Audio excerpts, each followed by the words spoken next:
ইচ্ছা থাকা সত্ত্বেও বিসিবির সভাপতি থাকছেন না ফারুক, ৮ পরিচালকের অনাস্থা, দায়িত্ব নিচ্ছেন বুলবুল।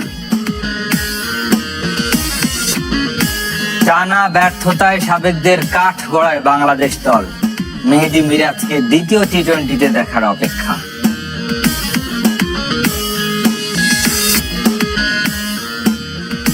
সেপ্টেম্বরে চ্যালেঞ্জ কাপ দিয়ে শুরু নতুন মৌসুম, হবে কোটি টাকার সুপার কাপ, পেশাদার লীগ কমিটির বৈঠকের সিদ্ধান্ত। ইচ্ছা থাকা সত্ত্বেও বিসিবির সভাপতি থাকছেন না ফারুক আহমেদ, কেননা তাকে এই পদে দেখতে চান না 10 পরিচালকের 8 জনই। সাবেক অধিনায়কের প্রতি অনাস্থা এনে ক্রীড়া মন্ত্রণালয়ে চিঠি দিয়েছেন তারা।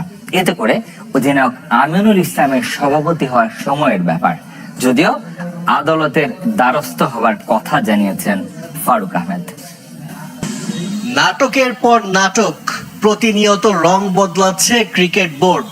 সভাপতি ফারুক আহমেদের প্রতি অনাস্থা জানিয়েছে 8 পরিচালক, যেখানে আছেন পাকিস্তান সফরে থাকা নাজমুল আবেদিন ফাহিমও। ফারুক আহমেদের বিরুদ্ধে বিস্তর অভিযোগ এসব পরিচালকদের, যেখানে সবচেয়ে বড় অভিযোগ স্বেচ্ছাচারিতা আর একক আধিপত্য। বোর্ডের অনেক গুরুত্বপূর্ণ সিদ্ধান্ত অন্য পরিচালকদের সাথে আলোচনা না করে নির্বাহী আদেশে বাস্তবায়ন করেন। এছাড়া বিপিএল এর দুর্বার রাজশাহীর পারিশ্রমিক ইস্যু, বিসিবির অর্থ স্থানান্তর, টেন্ডারে অনিয়ম সহ বহু বিতর্কিত কর্মকাণ্ডের অভিযোগ এনেছেন ওই 8 পরিচালক। পরিচালকদের অনাস্থার পর বিসিবির সভাপতির পদে থাকা প্রায় অসম্ভব ফারুক আহমেদের জন্য। যদিও বুধবার রাতেই তাকে দায়িত্ব থেকে সরে যেতে বলেছিলেন ক্রীড়া উপদেষ্টা আসিফ মাহমুদ সজীব ভুইয়া, তবে ফারুক আহমেদ স্পষ্ট জানিয়ে দেন কোনোভাবেই সভাপতির পদ ছাড়বেন না তিনি।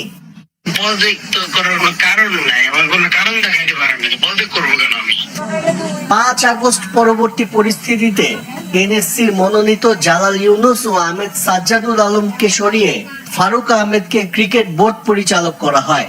তবে 1 বছর পূরণ হবার আগেই তার প্রতি আর আস্থা রাখতে পারছে না ক্রীড়া মন্ত্রণালয়। ফারুক আহমেদের পরিবর্তে আরেক সাবেক অধিনায়ক আমিনুল ইসলাম বুলবুলকে দায়িত্ব দিতে চায়। মঙ্গলবার দুপুরে ক্রীড়া উপদেষ্টার সাথে দেখাও করেছিলেন তিনি। তবে দীর্ঘ সময়ের জন্য সভাপতির দায়িত্বে থাকবেন না আমিনুল ইসলাম। আইসিসির আস্থাভাজন হওয়ায় আরো 1 বছর চুক্তি নবায়ন করতে পারেন বাংলাদেশের সাবেক ক্রিকেটার। তাই অক্টোবরে বিসিবির নির্বাচন পর্যন্তই দেশের ক্রিকেটের অভিভাবক হিসেবে দেখা যেতে পারে টাইগারদের প্রথম টেস্ট সেঞ্চুরিয়ানকে। আমাকে বোর্ডের সাথে সম্পৃক্ত হতে বলা হয়েছে, একটু কি বলতে পারবে, তারপরে যখন হব তারপরে আমি অফিসিয়ালি কথা বলতে পারবো। এখন যদি বলি ওটা ধরেন বানানোটা কথা হয়ে যাবে। তবে সরকারের হস্তক্ষেপে বারবার সভাপতি পরিবর্তন হিতে বিপরীত হতে পারে। নিষিদ্ধ হবার শঙ্কাও থাকবে বাংলাদেশের ক্রিকেট। জাতীয় দলের অধারাবাহিকতায় দেশের ক্রিকেটের জন্য অশনি সংকেত। ক্রিকেটারদের দায়িত্বশীল হওয়ার আহ্বান জানিয়েছেন ধারাভাষ্যকার আতহার আলী। পাকিস্তানের বিপক্ষে দ্বিতীয় টি-20-তে মেহেদী মিরাজকে একাদশে দেখতে চান তিনি। লাহোর থেকে ইকরাম হোসেনের রিপোর্ট। পাকিস্তানের বিপক্ষে প্রথম ম্যাচ হারের পর লিটন দাসের সরল স্বীকারোক্তি, তার এই বক্তব্যই যেন বাংলাদেশ ক্রিকেটের প্রতিচ্ছবি। ব্যাটিং, বোলিং, ফিল্ডিং ব্যর্থ সবখানে। দ্বিতীয় ম্যাচের আগে অনুশীলন করেনি ক্রিকেটাররা, করেই বা কি হবে? মাঠে ভালো করতে না পারলে আত্মবিশ্বাস ফিরে পাওয়া কঠিন। খেলায় হার জিত থাকবেই, টানা হারাটাও অস্বাভাবিক কিছু নয়, কিন্তু টি-20-র মতো ফরম্যাটে বাংলাদেশের খেলার ধরনটাই প্রশ্নবিদ্ধ। প্রেশারের কারণে হয়তোবা যে ধরনের শট খেলে আউট হচ্ছে, ওই শটটা খেলা দরকার নাই। ইনকনসিস্টেন্সি যদি আমরা এইভাবে দেখতে থাকি তাহলে কি হবে, এই দল একটু নড়বড়া হয়ে যাবে। 11 জনের যারা সুযোগ পাচ্ছেন তাদেরকে মনে রাখতে হবে যে তারা বাংলাদেশ টিমের বেস্ট। পেসাররা 4 ওভারের কোটা পূরণ করতে পারেননি, শামীম পাটোয়ারের স্পিন ছিল খানিকটা কার্যকরী, তবে রিশাদের পারফরম্যান্সে হতাশ আতহার আলী। দ্বিতীয় ম্যাচে দেখতে চান মেহেদী মিরাজকে। একটু ডিসঅ্যাপয়েন্টেড টু সি রিশাদ হোসেনের বোলিং অবশ্যই, বিকজ রিশাদ হোসেন কিন্তু পিএসএল কিন্তু ভালো, 13টা উইকেট নিয়েছে, লাহোর কালান্দার্সের পক্ষেও খেলে চ্যাম্পিয়ন হয়েছে। তো আশা করেছিলাম যে এখানে একটা ভালো বল করবে, সেটা করতে পারেনি। আমার সুযোগ থাকতে হয়তো আমি মেহেদী হাসান মিরাজকে একটা সুযোগ দিতাম এখানে। অধারাবাহিক পারফরম্যান্সে বিপর্যস্ত বাংলাদেশ দল। মাঠের মতো মাঠের বাইরের ঘটনায় অসুখী দেশের ক্রিকেট।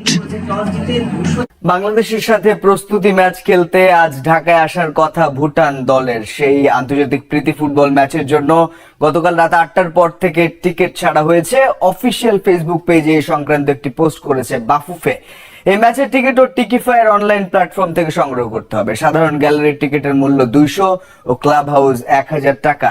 এশিয়ান কাপ বাছাই 10 জুন সিঙ্গাপুরের বিপক্ষে ম্যাচ খেলবে বাংলাদেশ। ওই ম্যাচের প্রস্তুতির জন্য 4 জুন ঢাকায় ভুটানের বিপক্ষে একটি ফিফা প্রীতি ম্যাচ খেলবে লাল সবুজের প্রতিনিধিরা। তবে এই প্রীতি ম্যাচে খেলার সম্ভাবনা নেই সমিত সোমের। 30 মে থেকে ক্যাম্প শুরু করবে বাংলাদেশ দল। হামজা চৌধুরী ঢাকায় আসতে পারেন 1-2 জুন। 4 জুন ম্যাচে হামজা চৌধুরী খেললে সেটা হবে বাংলাদেশের মাটিতে তার প্রথম ম্যাচ। বাংলাদেশ ক্রিকেট বোর্ডের বিসিবি সভাপতি ফারুক আহমেদকে পদত্যাগ করতে বলেছেন অন্তর্বর্তীকালীন সরকারের যুব ও ক্রীড়া উপদেষ্টা আসিফ মাহমুদ সজীব ভুঁইয়া। তার জায়গায় অক্টোবরে বোর্ডের নির্বাচন পর্যন্ত বিসিবি প্রধান হিসেবে আমিনুল ইসলাম বুলবুলকে নিয়োগ দিতে চায় সরকার। বুধবার 28 মে রাতে নিজ বাসভবনে এক বৈঠকে ফারুক আহমেদকে সরকারের এই মনোভাবের কথা জানান ক্রীড়া উপদেষ্টা আসিফ মাহমুদ। কিন্তু বৈঠকে পদত্যাগের বিষয়ে আনুষ্ঠানিকভাবে কিছুই জানাননি ফারুক। চিন্তা ভাবনা করে সিদ্ধান্ত নেওয়ার জন্য 2-1 দিন সময় চেয়েছিলেন তিনি। এদিকে ক্রিকেট বিষয়ক সংবাদ মাধ্যম ক্রিক ইনফো জানিয়েছে, বিসিবি সভাপতির পদ থেকে পদত্যাগ করবেন না সাবেক ক্রিকেটার ও বোর্ড নির্বাচক ফারুক আহমেদ।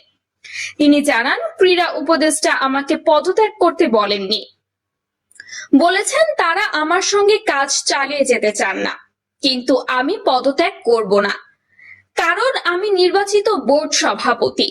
গত বছরের 5ই আগস্ট আওয়ামী লীগ সরকার পতনের পর সব জায়গায় সংস্কারের হাওয়া লাগে।